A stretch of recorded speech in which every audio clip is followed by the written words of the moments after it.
The first sound of evil in the universe was beautiful. This is the thing that must be understood before anything else can be understood. The discord that Melkor wove into the music of the Ainur, the great song that preceded the world, the harmonious weaving of all created spirits, singing in accordance with the mind of Ilúvatar, the One, was not ugly. It was not the simple noise of destruction.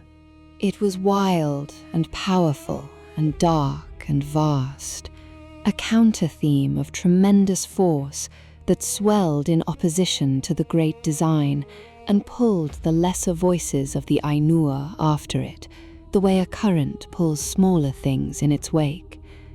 Those nearest Melkor caught his themes in their own songs and bent toward them without quite realizing they had done so, because the themes were compelling in a way that the quieter, more careful harmonies of Ilúvatar's design could not immediately match. This is why it mattered. This is why it was not merely rebellion, but something far more consequential. Melkor did not corrupt the music by being small. He corrupted it by being great. He was the greatest of all the Ainur. This is not a figure of speech or a superlative applied loosely. It is the precise fact of what he was, confirmed in the deep accounts of the world's beginning. To Melkor, among all the Holy Ones, had been given the greatest gifts of power and knowledge, and he had a share in all the gifts of all his brethren, so that he could move between their arts and their natures with a fluency none of the others possessed.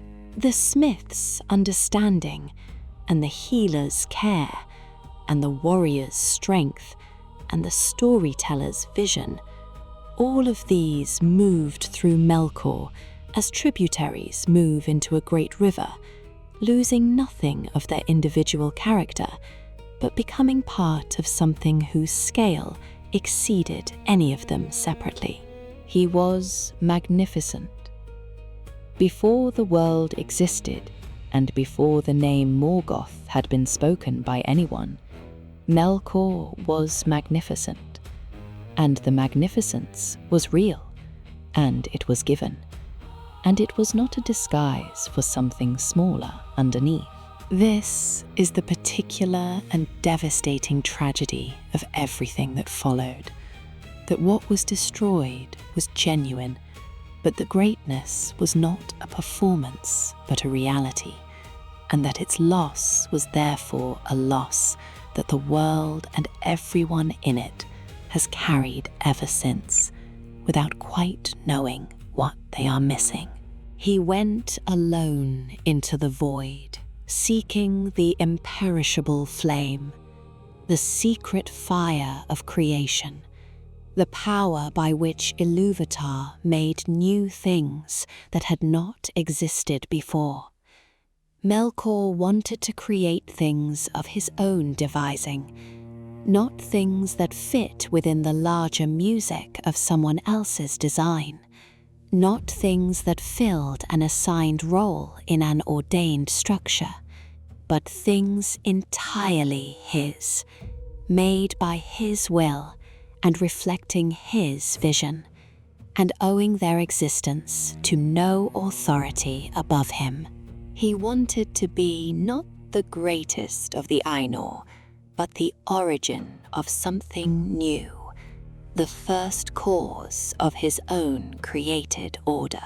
He did not find the imperishable flame. It is with Ilúvatar, and it has never been elsewhere.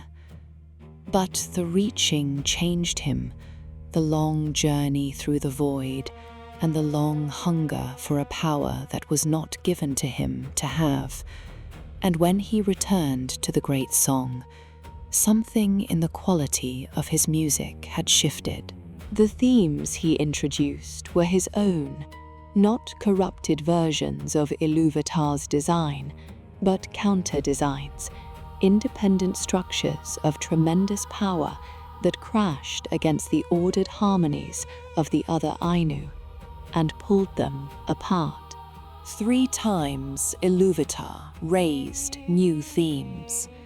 3 times Melkor's discord rose against them. The 3rd theme was something quiet, deep and soft, and suffused with a sorrow that seemed too large for music to contain. And it overcame Melkor's counter-theme, not with superior force, but with superior endurance.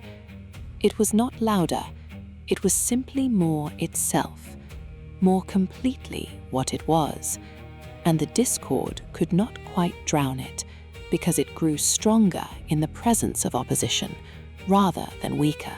The sadness at the heart of it was the sadness of loss, of things broken and unmade, of beauty twisted out of its proper shape. And this theme would run like a thread through everything the world would ever be, woven into its substance from the beginning, the shape of grief that Melkor's discord had made necessary. When Ilúvatar showed the Ainur the vision of the world that their music had shaped, the world with all its histories and creatures and catastrophes already present in the vision, all consequences already flowering from their causes, Melkor saw his own works in it. He saw the shadow he had cast over the vision and the distortions his discord had introduced, and he did not repent. He felt instead the desire to enter the world and claim what he could of it, to have dominion over what his music had already touched, to make his mark on the physical substance of a creation that bore, even in its ruin, the evidence of his power. He was the first of all the Ainur to descend into the world. The form he wore in the early ages, before the elves awoke, before men existed, before any mortal eye had ever looked upon him. This form is not described in full in any surviving account. He could take many shapes then. The capacity for free choice of form that he possessed in those earliest ages was the last physical freedom he would retain for any length of time, and he spent it in the service of destruction. What is known is the quality of his presence, enormous, overwhelming, the sense of power concentrated to a degree that made the air around him different from the air elsewhere. Not colder or hotter, but simply more charged, as if the fundamental properties of the world he moved through were slightly altered by his nearness. The Valar came after him to give the world shape, to raise mountains and carve seas, and establish the order of things in accordance with the vision they had been shown. And Melkor was already there, ahead of them, undoing. When they raised mountains, he cast them down. When they dug valleys, he filled them in. When they kindled light, he quenched it. When they tried to quench his own fires, he fed them. It was not even war yet. It was something more basic, more elemental, a refusal expressed in terms of physical reality, of the right of anything to exist in a form that he had not approved. The Valar persisted. The world was shaped and reshaped repeatedly in the struggle, and the struggle itself had consequences.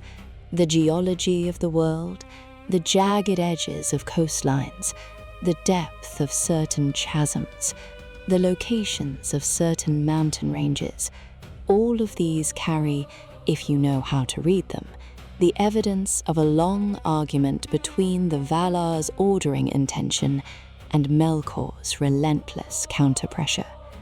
The world as it exists was formed in conflict, and the conflict is in its bones. Tolkien came. He was the last of the Valar to descend, a spirit of tremendous physical strength and a joy in the act of battle that made him uniquely suited for the pursuit of Melkor.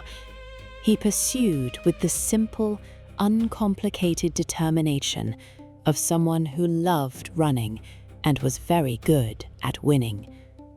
Melkor fled before him. He was not ready to face Tolkien directly, not yet, and in his retreat across the north of the world, there was something visible that the later ages would try to obscure in retrospect, that Melkor could be driven away, that there were limits to his power, even at this stage, that his defiance had a ceiling.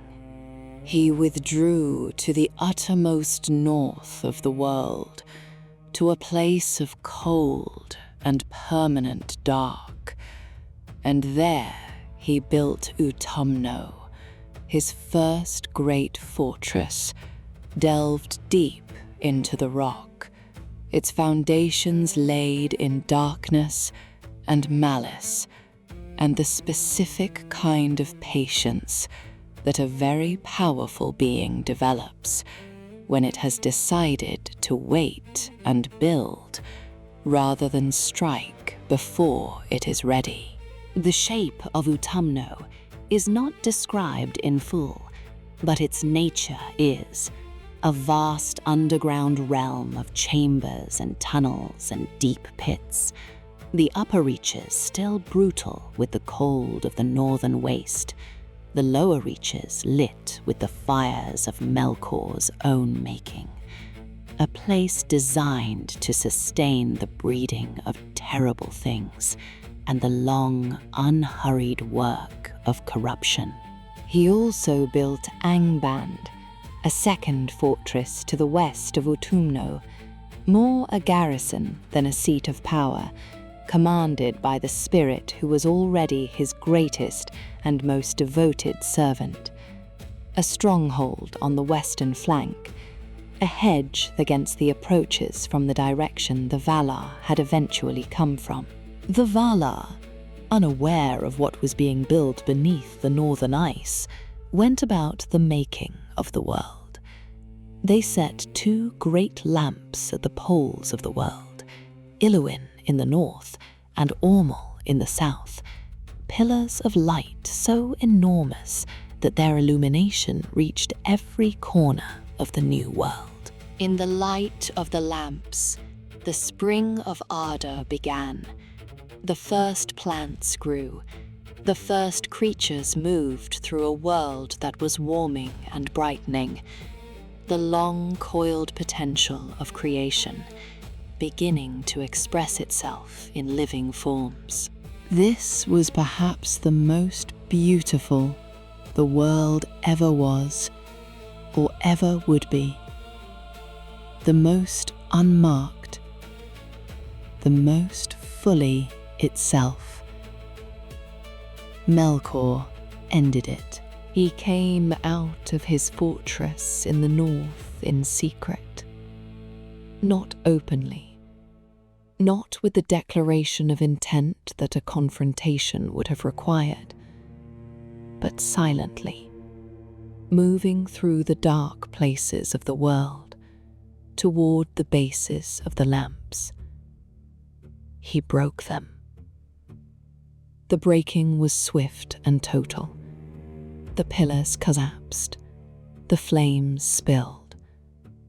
The light that had been steady and universal became a catastrophe of fire and rushing water and geological rupture as the world tried to absorb what had been done to it. Almarin, the first dwelling of the Valar, was destroyed in the ruin. The world's symmetry was broken and would never be restored. The seas were flooded and reshaped. The continents were redistributed, The geography of everything was permanently altered in the cascading consequences of a single act of deliberate destruction. Melkor retreated to Utumno as the Valar gathered what they could of the broken world and withdrew to the far west to build Valinor. The catastrophe had achieved exactly what he needed it to achieve. The Valar were occupied elsewhere, their attention fixed on rebuilding and protecting, and the vast unmapped center and east of the world were left largely to themselves. To him, he used the time. What he did in Utumno during the long ages before the elves awoke is recorded only in fragments, and the fragments are terrible. He bred things, creatures twisted from the living forms of the Spring of Arda, taken into the darkness and changed, subjected to the specific kind of alteration that Melkor could perform on living things, a distortion of their essential nature, an inversion of the purpose they had been shaped for, a conversion of their capacity for growth and feeling into something that served him. Serpents and wolves and nameless things that moved through the deepest parts of the world. Fires that did not warm. Cold that did not preserve. A whole inverted ecology of creation. A dark mirror of what the world had been briefly capable of being. And then the elves awoke. They came into consciousness beside a lake in the far east of the world, Quivienin, the waters of awakening, with no knowledge of where they had come from, or who or what they were, only the vast and immediate fact of the world around them, the stars overhead. Vada had kindled the stars before the lamps were built, and the stars remained, and the intuition that the world was a gift of some kind, given to them by powers they could not yet name. They were the firstborn children of Ilúvatar. They were beautiful beyond description. They were entirely undefended. Melkor found them there. He sent his servants first, his shadows, his hunters, the things that moved in the dark places, and they watched the elves from the outer darkness and reported back. And then Melkor took some of them. How many, in how many raids, over what span of time, is not recorded precisely. What is recorded is where they went, deep into Utumno, into the pits, into the darkness that had no light of any kind, into the presence of the greatest evil in the world. What was done to them there is not described in any surviving account, and the not describing is itself a kind of description. The accounts say only that they were tormented and enslaved, that Melkor worked upon them in the dark, that the process was long, and that what came out of the pits was not what had gone in. The first orcs. The perversion of the fairest and most gifted of all living creatures into their own opposite, into things that hated light and beauty and the open air, that hunted in packs, that served without choice and destroyed without purpose, that looked on anything undamaged and felt the specific need to damage it. They retained enough of their elvish origin to be truly alive, truly feeling, truly capable of suffering, which meant they could suffer, and did, and the suffering was itself part of what Melkor had built them for. This is the thing that sits at the center of Melkor's story and will not be moved. he made the orcs. Everything else he did, the breaking of the lamps, the darkening of Valinor, the theft of the Silmarils, the wars against the elves and men, all of it is measured against this. He took living, conscious beings, capable of love and wonder and the appreciation of beauty, and he unmade them into their own antithesis, and he used them for his wars, and when they were destroyed, he made more. The full weight of this does not arrive all at once. It accumulates. By the time the First Age was ending, and the armies of Morgoth were being broken by the host of the Valar, and the orcs were dying in their thousands on the battlefield, the accumulation of what had been done to create them pressed on the mind with a heaviness that ordinary horror cannot quite account for. The Valar discovered what was happening to the elves. The decision to go to war against Melkor in the inhabited world, a decision they had been reluctant to make because of the destruction that conflict between Valar would inevitably cause to the world they were fighting over, was made, finally, with the knowledge that the alternative was the systematic torture and corruption of the firstborn children of the One. They came north. The battle of the powers broke the surface of the world and shook it to its foundations. Utumno was besieged, its walls broken, its pits disturbed, its upper levels destroyed. Melkor was found in the deepest pit of all, and he was captured. He was bound in the chain Angainor, forged for this purpose by the Valar Auli, and brought in that chain across the world to Valinor, where he was judged by Manwë, the Elder King, the Lord of the Valar. He was imprisoned in the halls of Mandos for 3 ages. His crown was taken. His power was removed from him as completely as it could be removed, which was not completely, because power given to a spirit at its creation cannot be taken from it entirely, only constrained. He waited 3 ages in the stone and the silence. What he was in that time, what a being of his nature and his power becomes when stripped of all expression and all movement and all the instruments of his will, is not knowable. Whether something in him genuinely suffered, or whether the imprisonment merely hardened what was already there into a more refined form of itself, is not known. What is known is what he was when they let him out.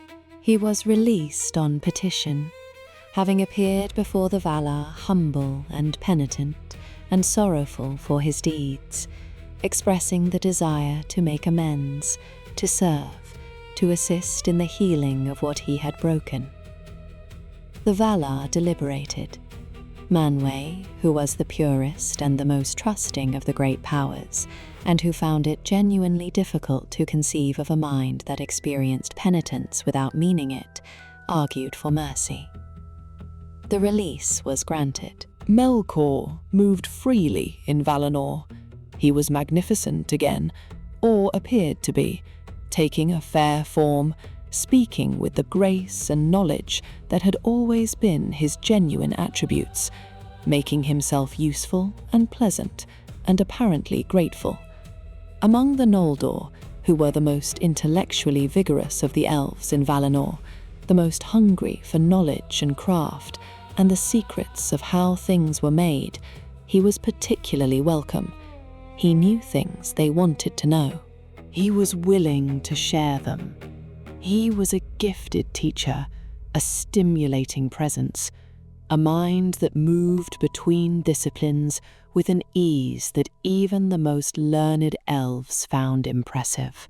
And while he taught them what they wanted to know, he whispered what they did not know they needed to hear.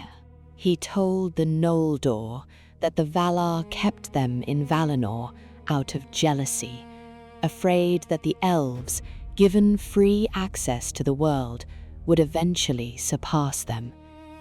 He told them that the world of men was coming, and that men would inherit Middle-earth, while the elves were kept decorative and contained in the West.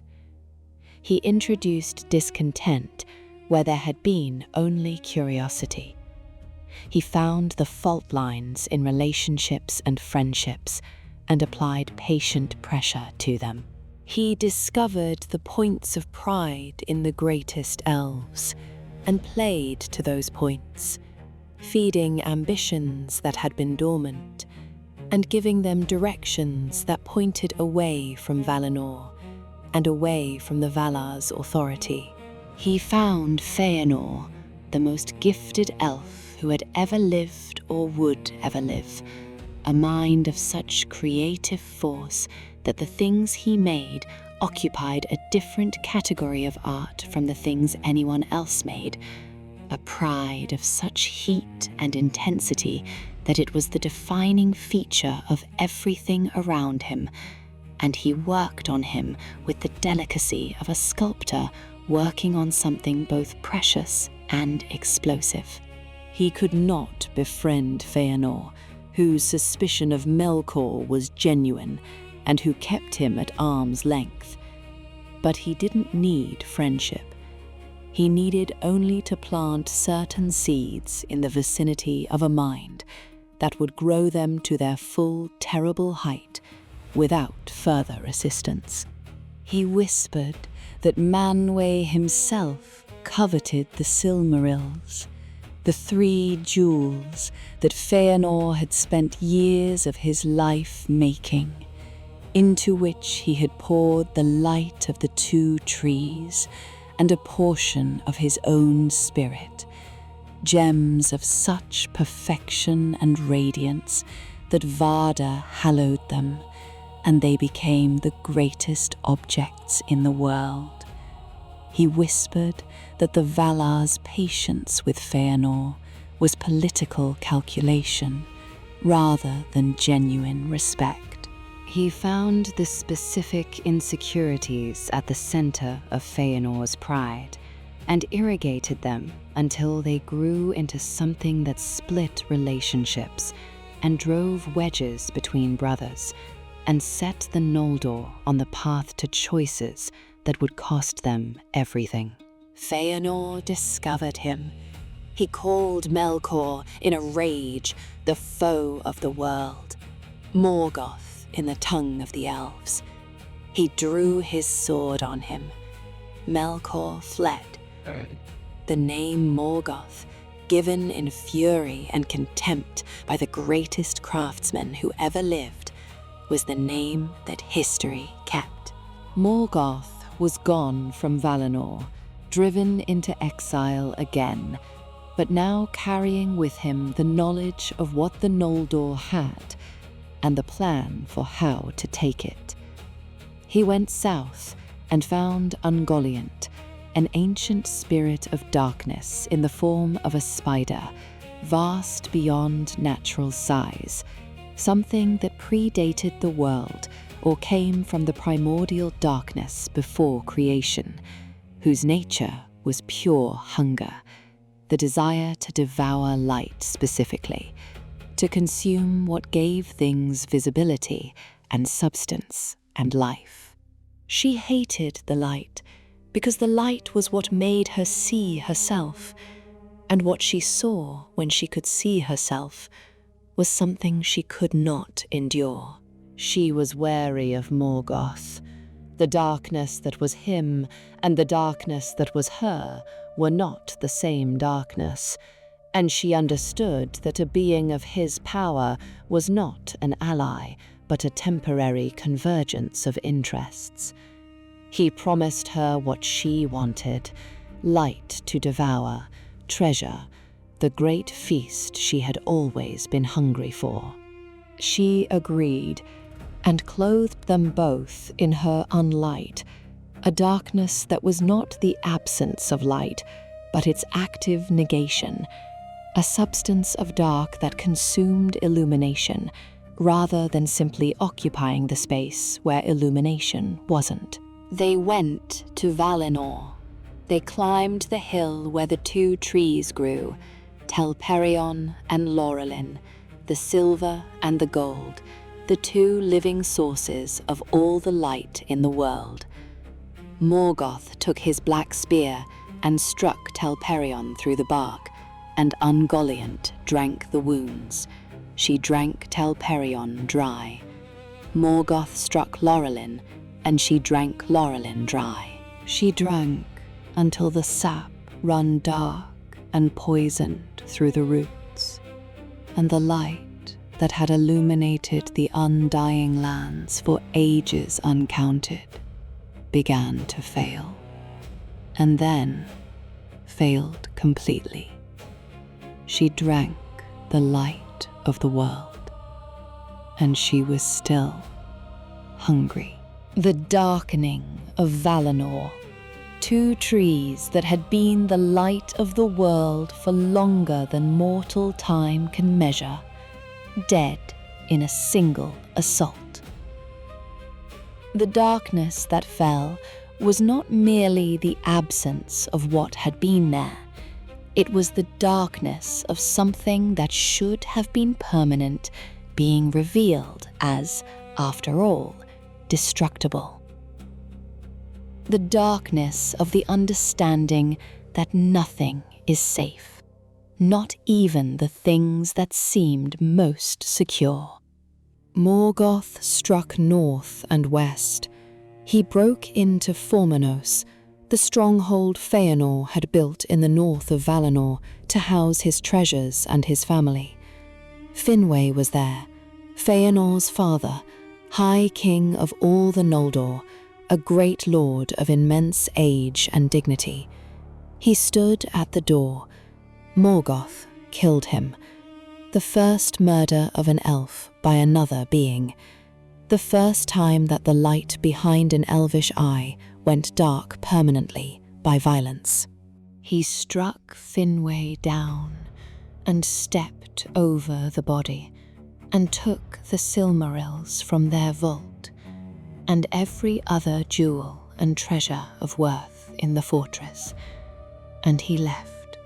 He fled north across the world with Ungoliant, carrying the 3 Silmarils, blazing even in the darkness with a light that was the light of the 2 trees preserved in their making, the only remaining light of that source anywhere in the world. He set them in a pouch, and even through the pouch their radiance leaked, and in the darkness of the darkening they were the most visible things in existence. In the north, in the great echoing valley of Lamoth, where every sound was returned many times by the surrounding mountains, Ungoliant turned on him. She had been given what was promised, and she wanted more. She wanted the Silmarils. She wanted everything he carried. She wanted to devour it all, and go on devouring. She wrapped him in her webs, webs of darkness so dense they blocked not just light, but movement. And the mightiest being in the physical world was trapped by a hunger older and stranger than his own malice, pressing in from all sides in the cold and the echoing dark.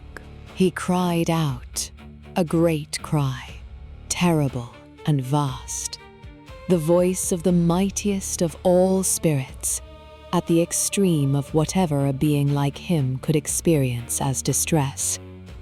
And the cry rang off every wall of Lamoth, and came back multiplied, a chorus of his own anguish returning at him from every direction. The Balrogs heard it, those great spirits of fire and shadow, who had served him since before the world was shaped, who were his most ancient and most faithful servants.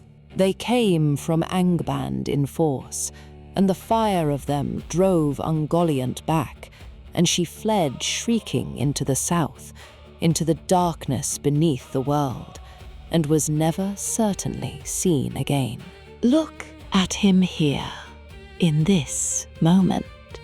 He was tall, enormously, impossibly tall, the way a tower is tall when seen from directly beneath it, the height registering not as a measurement, but as a fact about the quality of the space around you.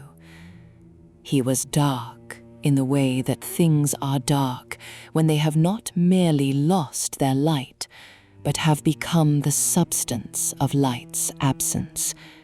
His robes and his form seem to pull shadow toward them, rather than simply occupying it. His face, and here is where the looking becomes important, because the face is where the story of what he had been and what he had chosen to become was written most legibly, had been beautiful once. You could still see that it had been beautiful in the structure of it, in the scale of it, the way that a great building that has been damaged retains in its damage the evidence of its original design.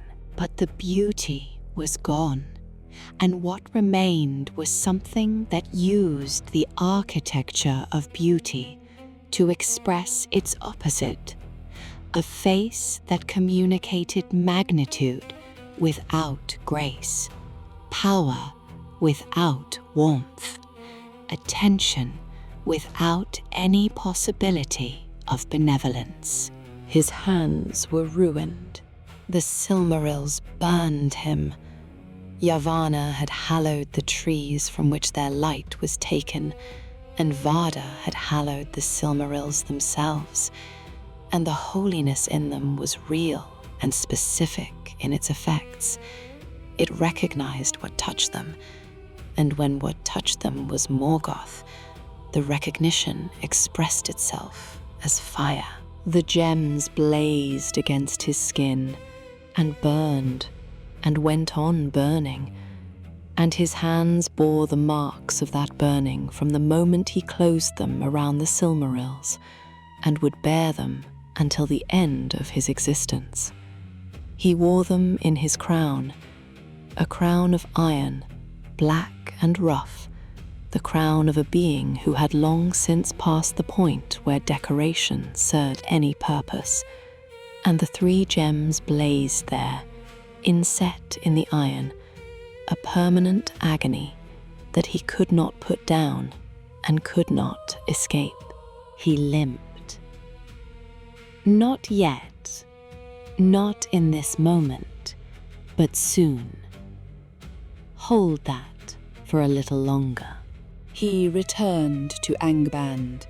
He rebuilt it, not the garrison of old, but something vast and terrible, reared against the northern mountains, with Thangorodrim, 3 peaks of slag and broken stone, raised by it by the force of his power as a monument and a defence.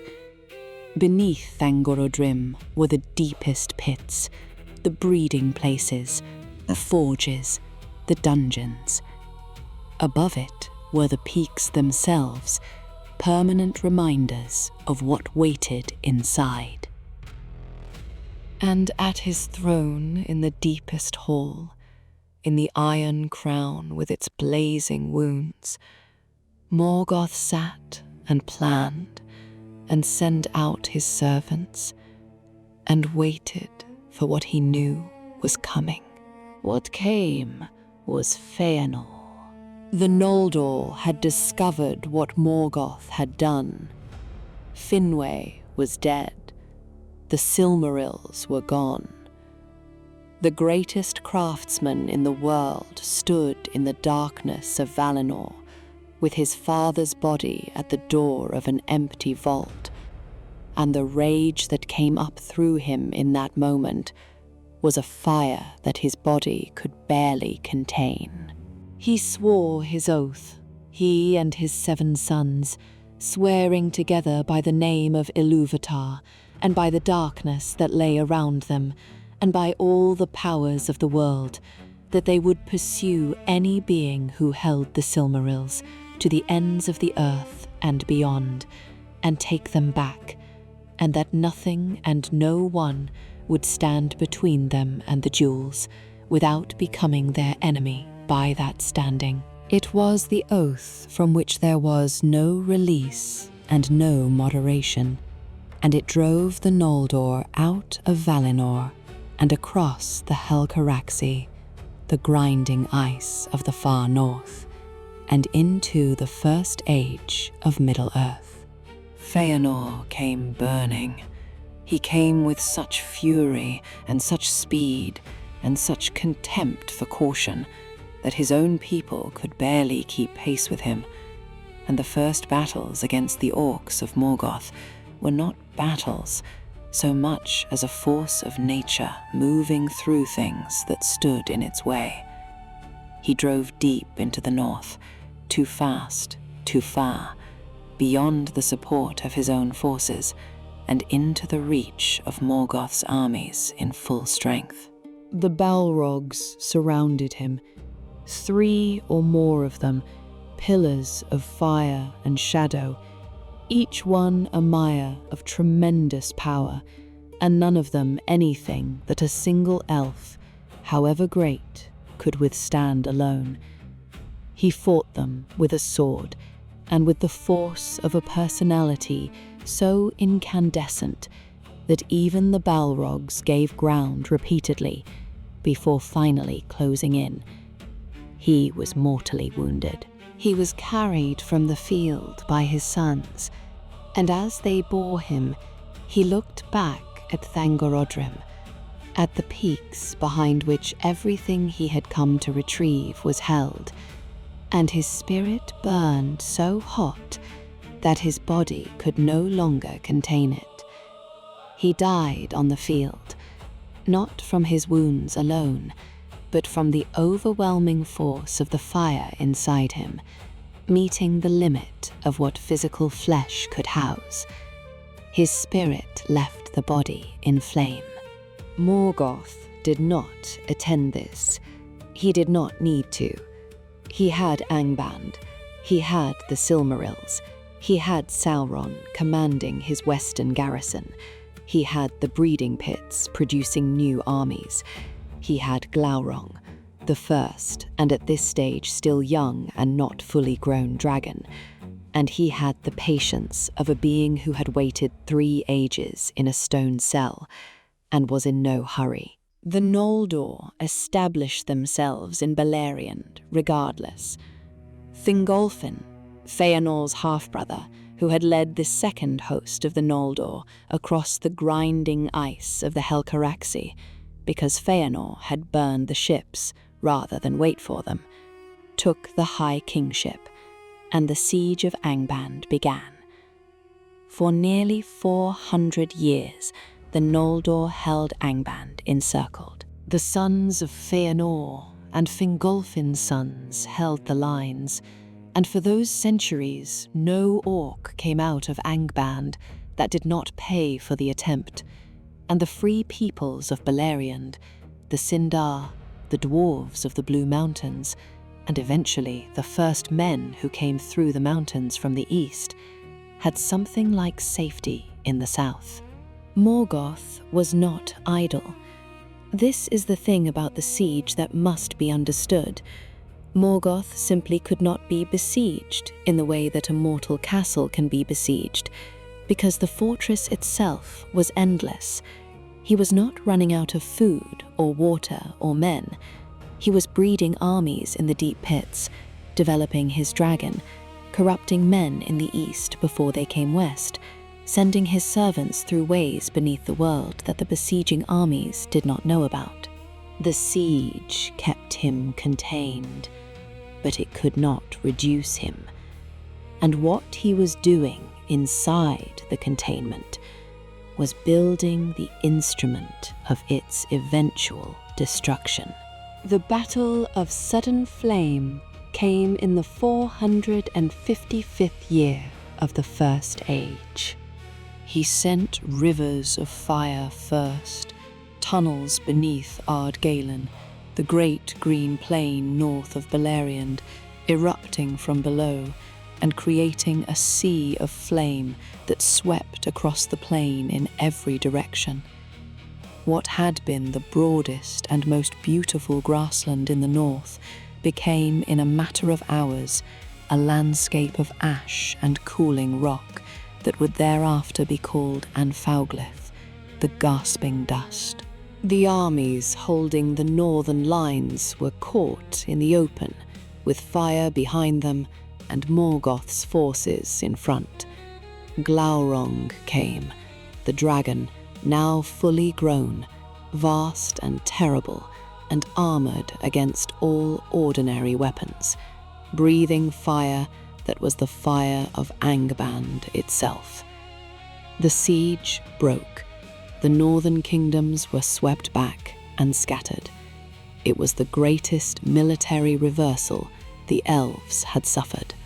Fingolfin looked at what had happened and chose the response that is either the most heroic or the most desperate thing in all the histories of Middle-earth, depending on what you believe the difference is. He rode alone to Angband. Alone, not with a bodyguard, not with a small company of the most skilled warriors, but entirely alone, on horseback, with his spear Ringil, in the full armour of the High King of the Noldor. He rode across the ruin of Ardgalen, across the gasping dust, to the gates of the fortress. He sounded his horn 3 times before the gates, 3 clear notes, a challenge, a declaration, an absolute refusal to accept what had just done, without direct response. His horse struck the iron gates with its hooves. Morgoth had to come out. This is a fact confirmed in the accounts. He was compelled to accept the challenge. To refuse would have been to show cowardice before his own armies, and whatever Morgoth was, he understood that his authority over his servants rested in part on the appearance of invulnerability. He could not let an elf stand at his gates and call him to single combat and simply not appear. The cost of not appearing was too high. The gates opened, and he came out. See him here, in this moment, which is perhaps the most revealing single moment in his long story. Morgoth, the Black Enemy, the mightiest spirit in the physical world, coming out of his fortress to face one elf because his pride would not permit him to stay inside. He was enormous, the full dark bulk of him, armoured in black, the iron crown on his head blazing with the 3 Silmarils in a light that was agony to him at every moment.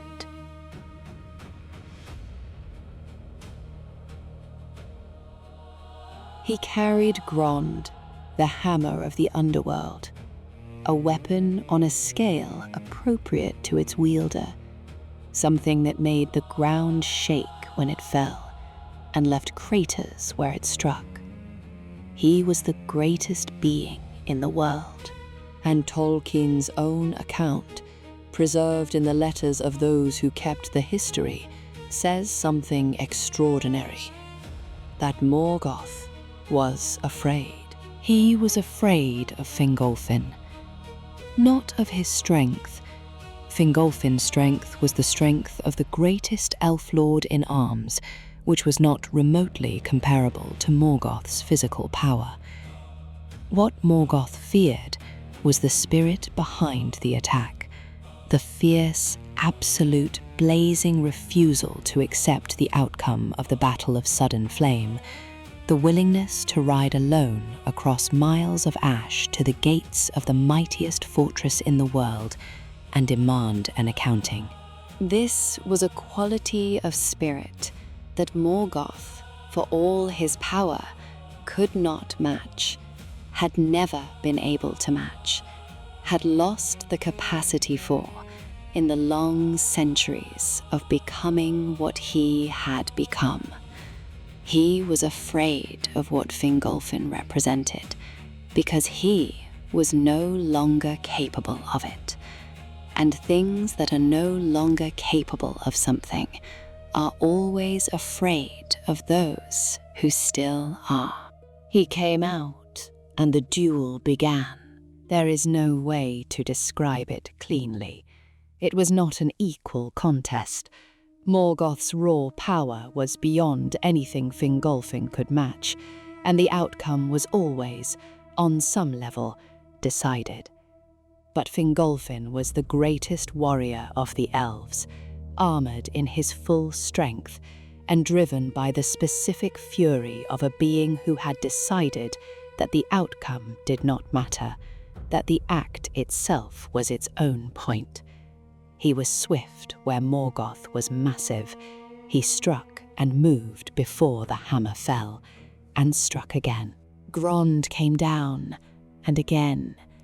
And each time it came down, and Fingolfin was no longer where it struck. A crater opened in the stone of Angband's forecourt.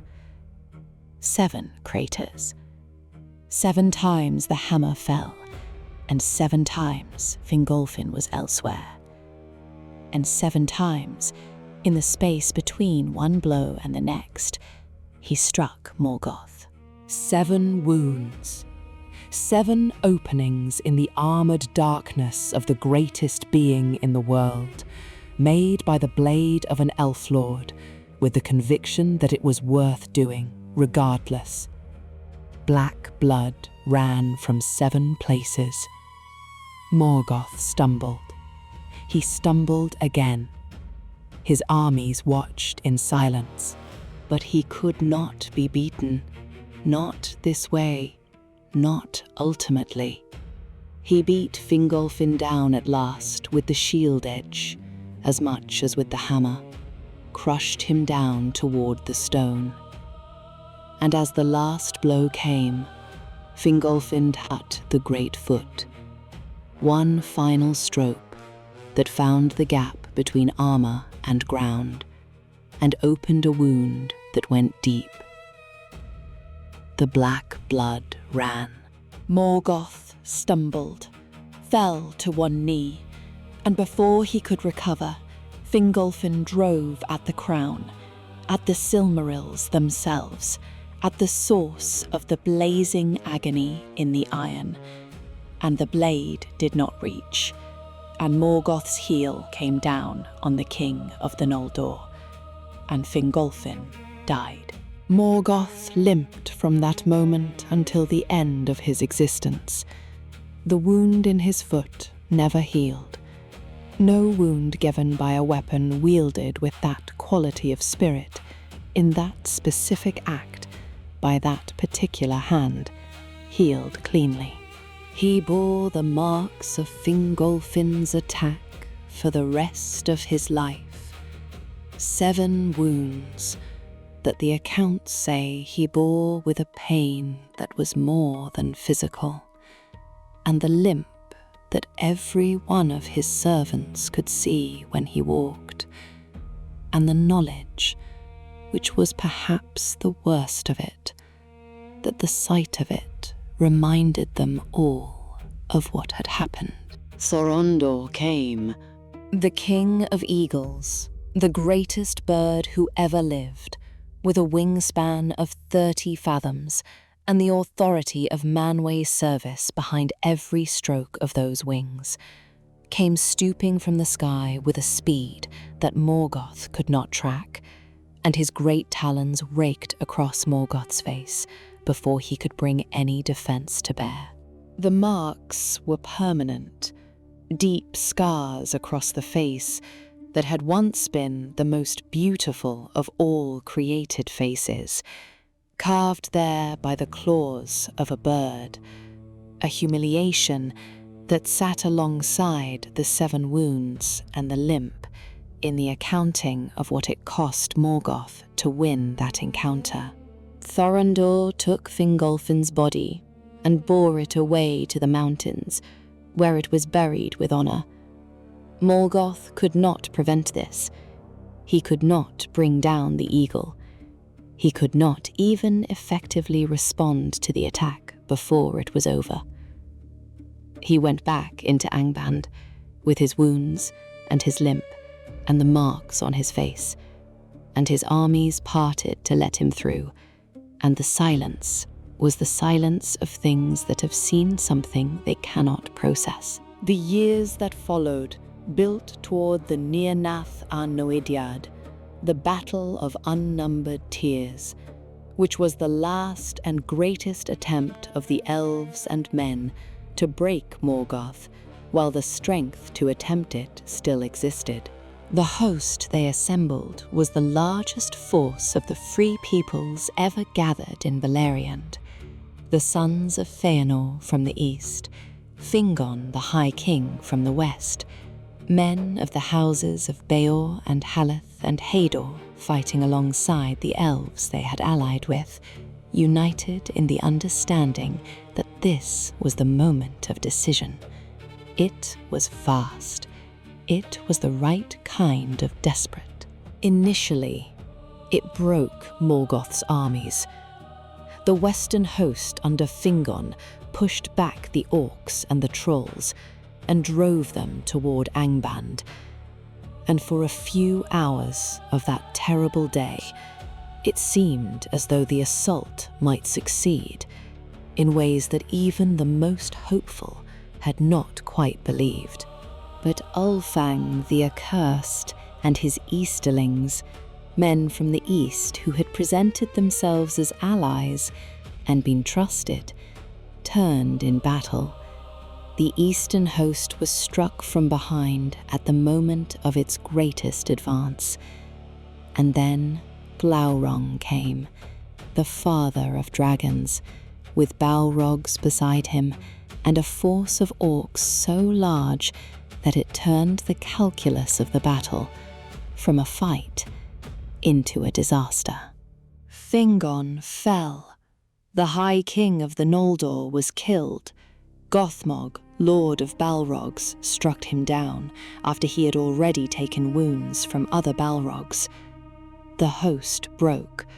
What followed was not a retreat, but a rout, and then not even a rout, but the desperate small-scale survival of individuals and small groups, trying to find any direction that wasn't into Morgoth's forces. One man did not run. Húrin of the House of Hador held the rear guard, so the remnants of the host could escape.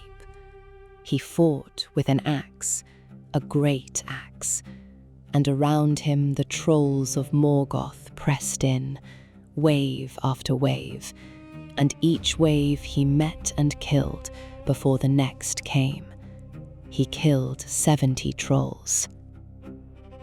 The accounts preserve this number because it is the kind of number that is too specific to be invention, too large to be ordinary.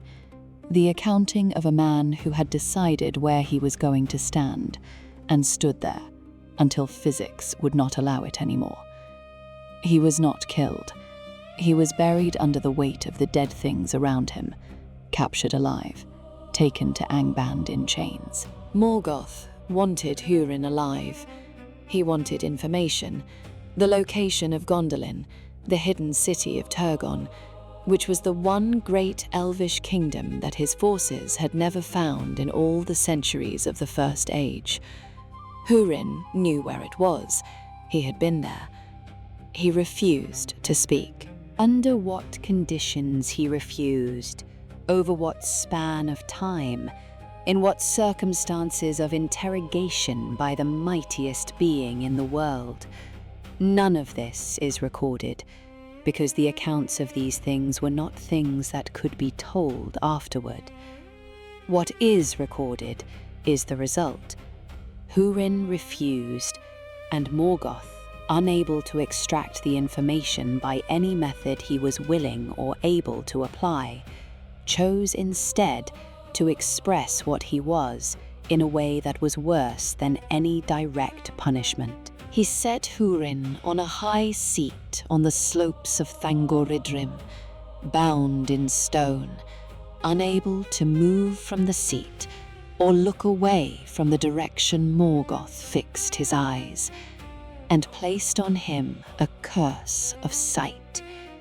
He would see with Morgoth's own sight, encompassing in a way that no mortal man's vision could be. And what he would see with that terrible borrowed sight was his children. His son Turin, who would be the greatest warrior of the age and the most cursed man in the history of the world. His daughter Ninor, his wife Morwen.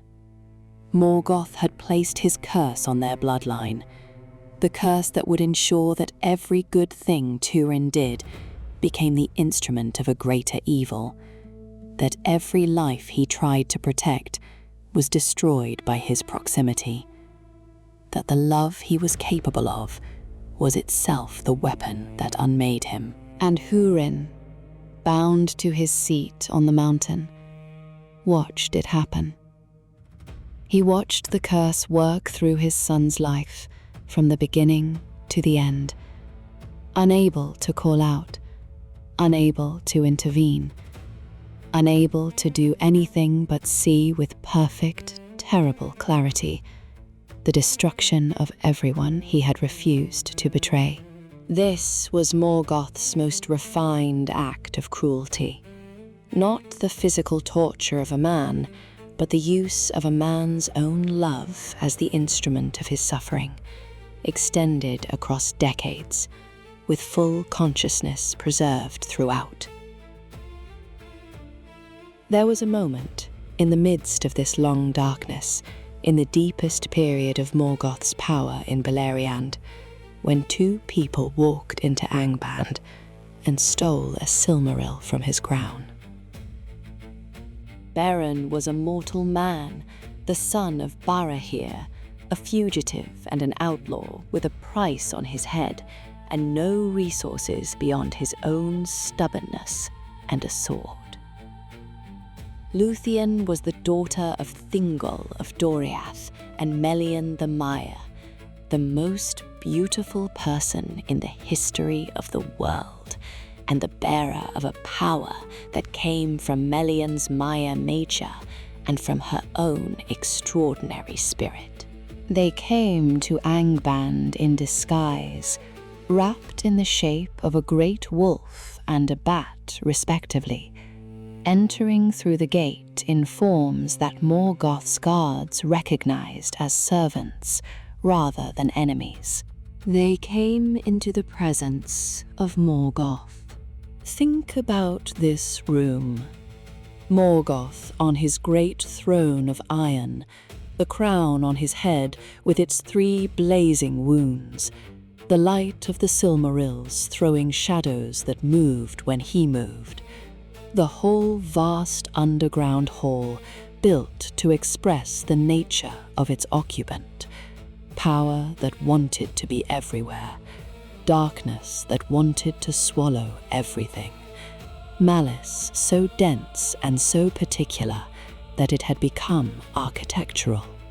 And in this room, 2 beings who had no right, by any realistic assessment of power, to be there. Luthien sang. She sang a song of power, a song that drew on everything Melian had taught her and everything she was in herself, a song about the nature of sleep and darkness and the weight of time. And as she sang it, she danced before Morgoth's throne. Morgoth was the mightiest spirit in the world. He was ancient beyond reckoning. He had a mind that could hold the corruption of entire ages in its working memory and process it without strain. He fell asleep, His crown fell on the floor. His head dropped. The blazing Silmarils went dark against his hair. Every spirit in Angband slept.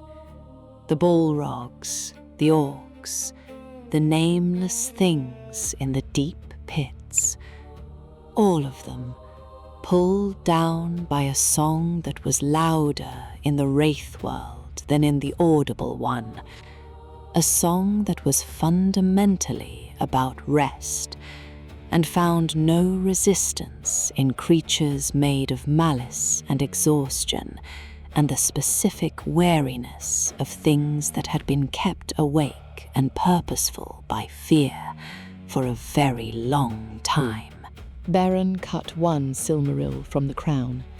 The knife he used, Angrist the Iron Cleaver, made by the greatest dwarfsmith for exactly this kind of work, cut through the iron around the gem without difficulty, and the Silmaril lay in his hand. He reached for a second. The knife broke. A fragment of the blade struck Morgoth's cheek. The wound was nothing, a nick, a scratch, but it was contact. It was pressure on the cheek of the sleeping king, and Morgoth stirred. The eyes moved beneath the closed lids. Something shifted in the quality of the air. They ran. At the gate, Karkaroth waited, the great wolf whom Morgoth had bred in the deep places, specifically to be the guardian of Angband's exit. The greatest wolf who had ever lived, fed on elvish flesh in the breeding, immense and terrible and fully awake. He caught Beren's wrist as they tried to pass and bit the hand off at the joint, the hand that held the Silmaril. The Silmaril burned the wolf from the inside. Karkaroth swallowed the gem, and the fire of it was in his belly and drove him mad. Screaming, burning from within, he ran amok through the lands south of Angband and was eventually hunted down and killed. The Silmaril was recovered from his body. Morgoth woke to find his crown on the floor and one Silmaril gone. This is the moment in his history that carries a note that nothing else in his long story carries. Something close to what a lesser being might call humiliation. He had been robbed. A mortal man and a half-elvish woman had entered his fortress, put him to sleep with a song, and cut a jewel from his crown, and walked back out again. His armies had not stopped them, his guards had not stopped them, his own alertness had not stopped them.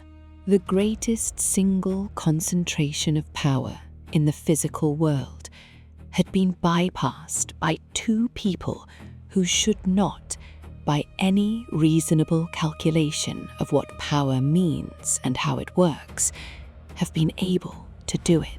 He could not find them quickly enough to recover the gem before the story moved on without him. He continued his wars. He found Gondolin. Not immediately, not even soon, but eventually, through the long patience that was one of his genuine attributes, and through the specific crack in Gondolin's defenses that had always been there. Human nature, in the form of Maeglin, the king's nephew, who was captured by Morgoth's forces in the mountains and broken under interrogation in a way that the accounts do not specify, but the outcome makes clear. Maeglin told him everything.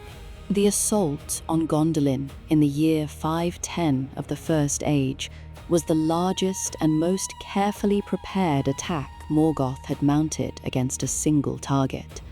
Balrogs, a dragon host, the sons of Glaurung, who himself dead by this point, killed by Turin Turambar in one of the great acts of the age.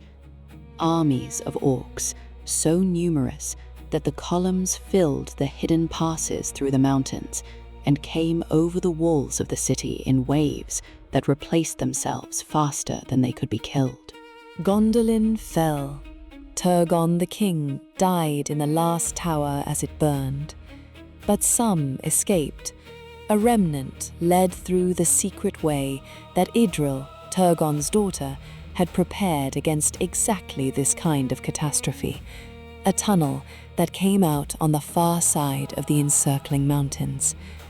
Among those who escaped was Eärendil, the son of Tuor and Idril, a child of mixed lineage who carried in his blood both Elvish and Mannish ancestry.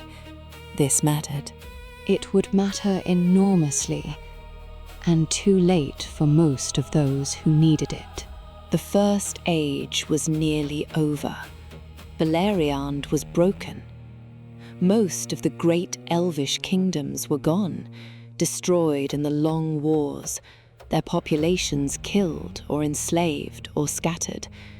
The men who had come east across the mountains were diminished to remnants. Morgoth held most of the north. The Silmarils blazed in his crown. He had, by any ordinary accounting of the outcomes of wars, won. Eärendil sailed west. He bore on his brow the Silmaril that had been recovered from Karkaroth, the gem that Beren had died for, that Luthien had followed him beyond death itself to recover, that had passed through multiple hands in multiple catastrophes until it reached the one person who would be able to use it for its true purpose. He sailed to Valinor. He was the first mortal in the history of the world to set foot on the shores of the undying lands, and he came as a herald and a supplicant, begging on behalf of two peoples, elves and men alike, for the help that only the Valar could give. Manwë heard him. The Valar had been reluctant to move again in the world. Their last intervention had saved the elves, but at the cost of reshaping the world's geography, and their power at full expression was difficult to deploy without doing tremendous damage to everything around the target. But this time, there was no other answer. Morgoth had to be dealt with, truly and finally, and only the full host of the Valar could do it. The War of Wrath lasted for nearly half a century of Middle-earth time, and it reshaped the world more completely than any event since the breaking of the lamps.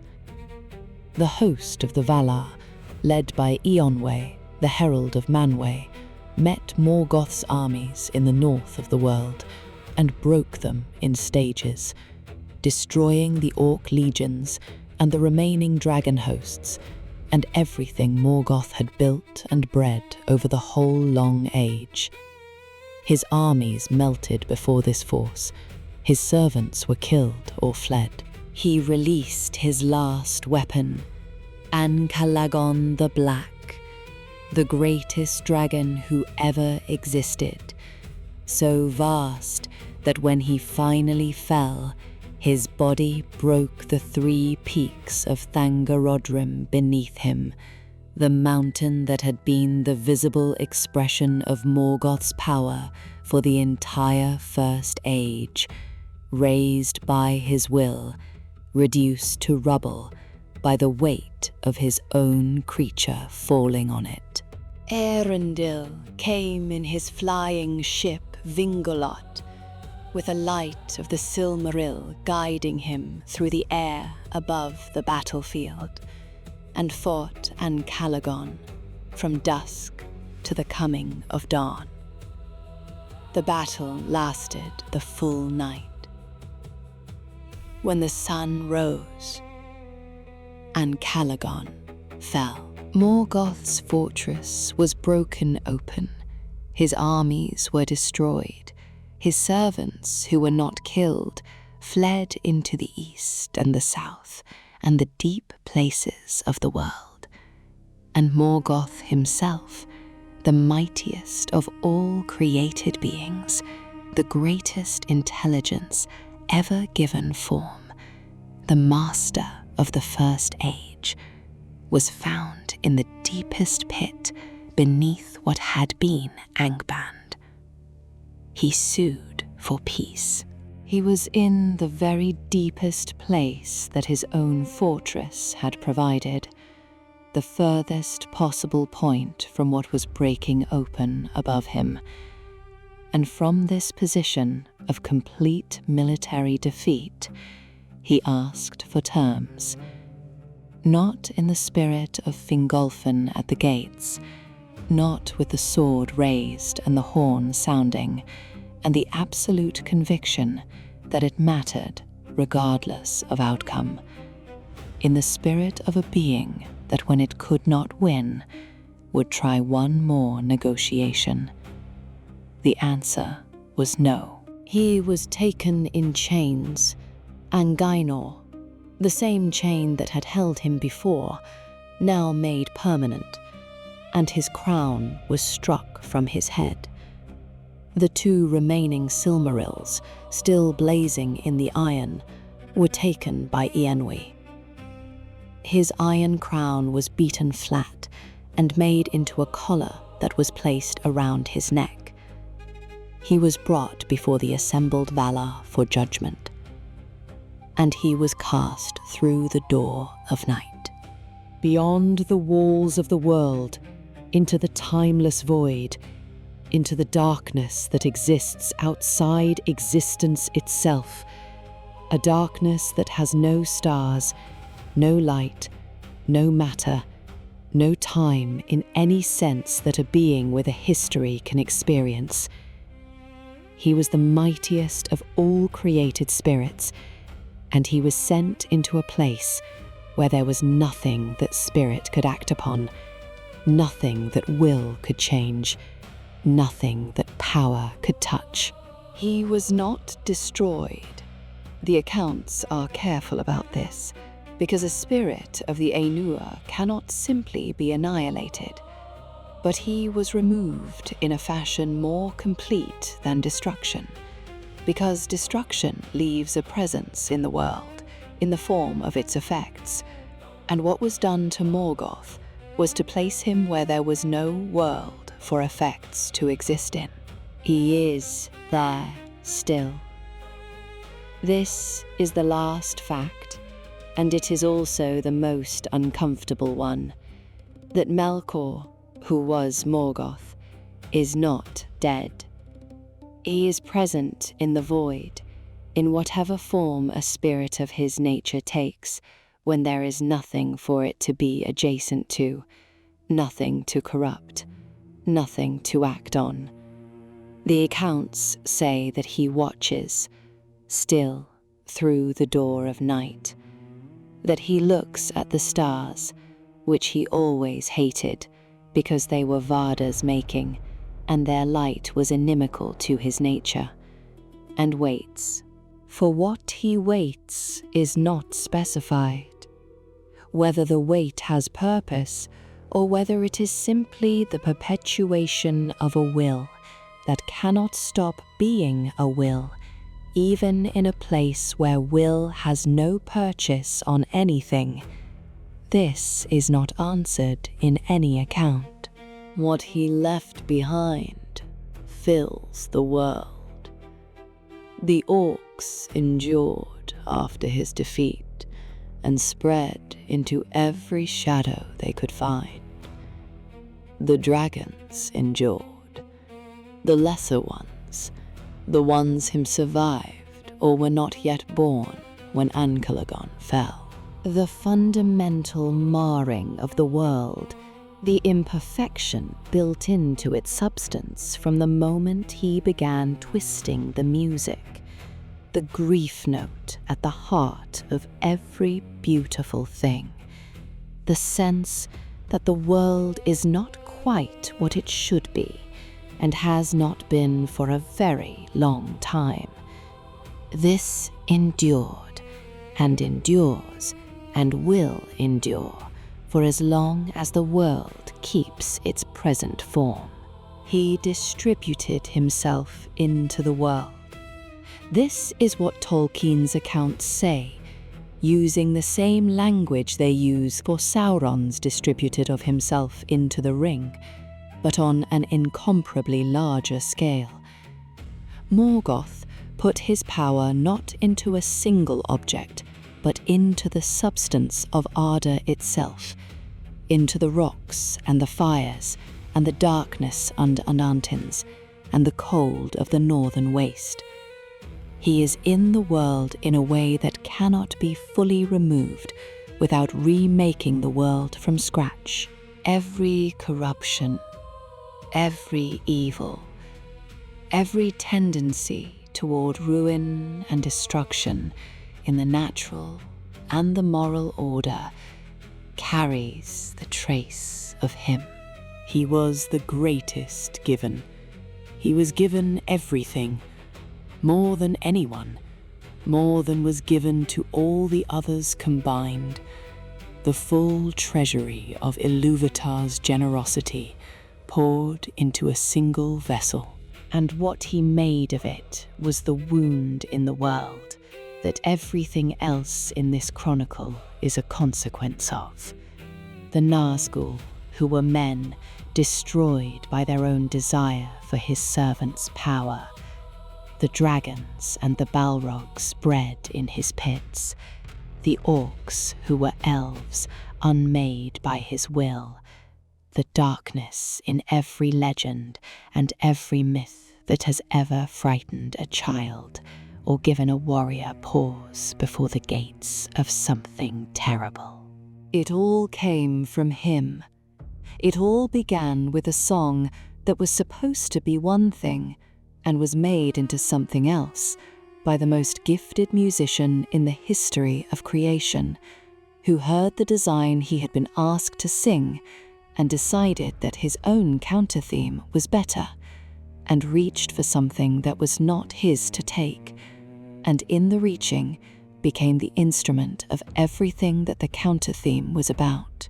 Not evil born, not evil made by another, evil chosen, at depth, from a position of complete freedom and complete gift, with the full understanding of what was being chosen and the full capacity to choose otherwise. In the void, they say, he still watches. The stars he hated keep burning. The world he broke keeps turning. And whatever he is now, in that place outside existence, it is the final form of a choice made so long ago that the world itself had barely found its shape when it was made. The music plays on. The grief note is still in it. It always will be.